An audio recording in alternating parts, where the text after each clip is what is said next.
On vous présente nos derniers arrivages. On commence avec un jeu très attendu qui est Athlète de compète. C'est un jeu pour 2 à 6 joueurs, les parties d'environ 30 minutes pour 6 ans et plus. On est déjà presque en rupture de stock, mais il y a un prochain arrivage qui arrive dans le mois de septembre. C'est un jeu de course là, vraiment le fun, très chaotique. C'est un jeu qui a plein de personnages. Fait qu'on fait un draft pour avoir différents personnages qui ont des fonctions. On fait une course avec et on va faire 3 courses. Puis c'est lui qui a le plus de points à la fin de la partie qui va gagner. Mais c'est vraiment le fun, c'est plein de rebondissements. Donc c'est Athlète de compète. Nouvelle extension pour Nucleum, c'est Nucleum Gibraltar. C'est un jeu pour 1 à 4 joueurs, des parties de 60 à 150 minutes pour 14 ans et plus. Fait que c'est un nouveau plateau, des nouvelles stratégies dans le jeu qui était déjà complexe et très complet. Donc, c'est Nucleum Gibraltar.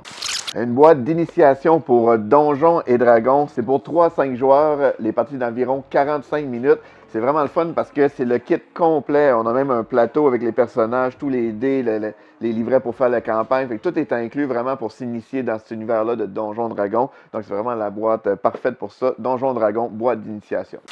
Hunters, c'est un petit jeu de cartes pour 3 à 5 joueurs, les parties d'environ 30 minutes pour 8 ans et plus. C'est vraiment un petit jeu super simple. On va essayer d'aller chercher les meilleures perles. Donc, beau jeu avec une belle interaction entre les joueurs qui est Hunters. Moustache, c'est un autre jeu qui était très attendu. C'est un jeu pour 3 à 6 joueurs, des parties d'environ 20 minutes pour 10 ans et plus. C'est un jeu qui a une super belle présentation avec des cartes un peu lumineuses.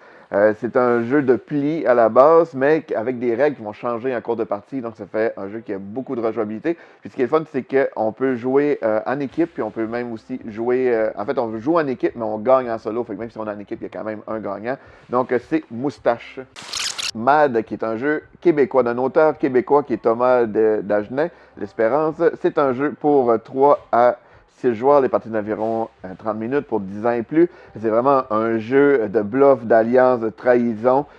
Donc, super belle ambiance autour de la table. Donc, c'est Mad et ça fait le tour des nouveautés de cette semaine.